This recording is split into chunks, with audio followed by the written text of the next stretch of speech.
Good afternoon, ladies and gentlemen. Welcome to another Propagandacast Addendum with me, a host Imperial Dane, covering today the announcement of Dawn of War 3. I'm sure people are interested in what is my opinion on, which is, well, why I'm making this video, really. I mean, really, we had that trailer, and my first opinion of the trailer itself was kind of, well, this is bloody weird. In fact, when it was over, I was about not really hyped. I was just, alright. Let's hope we actually get some gameplay details then, at the very least. But sheer coincidence, same day, we got an article from PC Gamer with screenshots, and the screenshots themselves looked rather strange. Cartoonish, even. Not a lot of details, a lot of interesting details. Very sort of weird colouring as well, I sort of felt there. And the train itself was also remarkably not interesting either. But again, no big deal. I mean, it could be, early alpha and so on. I mean, it's not the end of the world, Then we actually read the preview and things began looking a bit more grim, to say the least. A bit more grim. We ask, how can that be, Dean? How could it look or be a bit more grim in that sense? Well, because they kept talking about how they were going to make it more simpler for people to play, and then, oh dear, you sort of begin to get an idea what that involves, what that entails. Also, when they began talking about MOBAs, and then when you then also look at the screenshots as well, things suddenly began looking a lot clearer as to what they were actually planning, what they were intending. It was nothing that really made me particularly excited. At all. In fact, quite the opposite. In particular, when you also read about cover, running an actual cover system, you give us these circles from units now in cover, well then had cover, and of course they could be counted by running up melee units to them, at which point you kind of go, that's not really a cover system. Factor in as well that apparently there's no suppression units either, which is actually something Dawn of War had. So it actually ends up being simpler than Dawn of War 1. Sure, it had Imperial Knights, it has big units, but the problem is it just becomes sheer spectacle, and to compare it to a meal, it's all sugar, no nourishment, no actual things you really need. At which point, it rather became apparent to me, at least, and again, I'd say, Dane, isn't that early? Perhaps, but when at this early stage there, I'm getting so many warning lights. I mean, the best way to describe it is basically to use this analogy. It's sort of like someone telling you, well, I'm going to invade Russia during the autumn, and I'm not going to prepare for winter whatsoever. And all you can do is go, oh, good Lord, that's a terrible idea.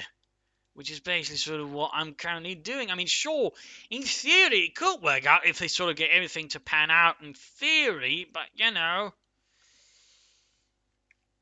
that's not really how it tends to work out now, is it?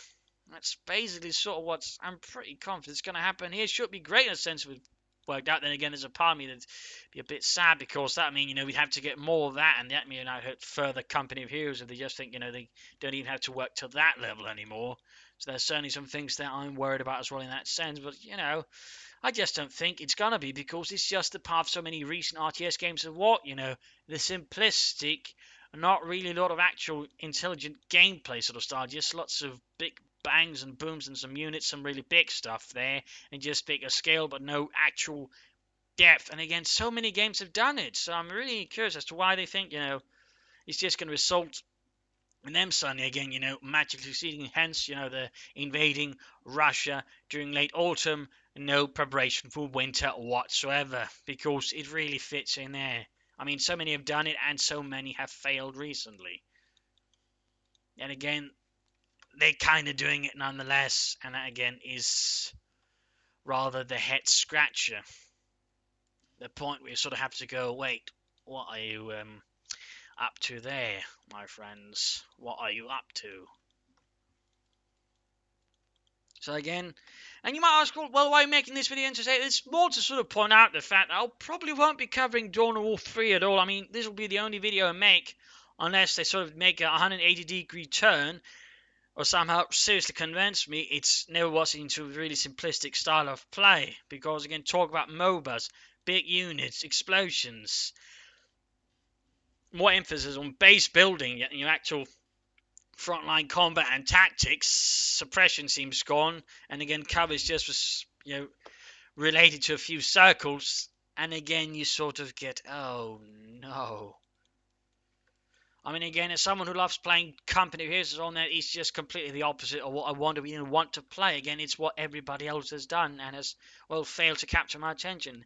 Hence, I'm not going to cover this again unless it's suddenly pulls into a direction of really interesting. I'm not going to be the one sort of rant and rave about it and go, boo, Relic. I mean, I still love Relic for this, but Dawn War 3 is very much not the game for me at all. It certainly is unfortunate. I'd love to love it, but it's clearly not been, designed with me in mind.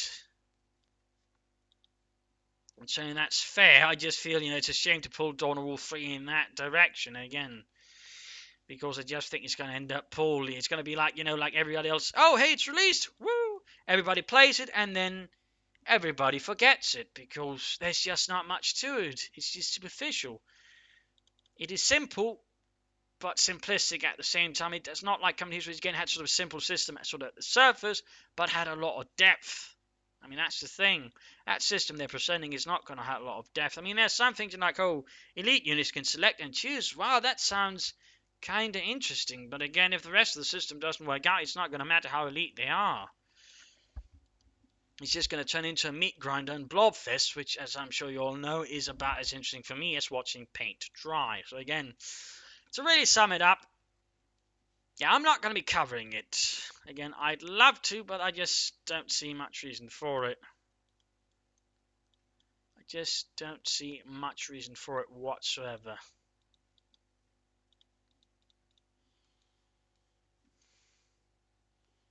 So yeah, again, that's basically it. Again, unless something, extraordinary happens, something unusual, or something big enough just to make me change my opinion, there's going to be no Dawn of War 3 on this channel. Because, I mean, I could, rant and rave, go bad, but it's just going to be a waste of my time. I'd rather focus it on Company News, Total War, other games I find more interesting. So again, unless something happens, this will be the only video I will make covering Dawn of War 3.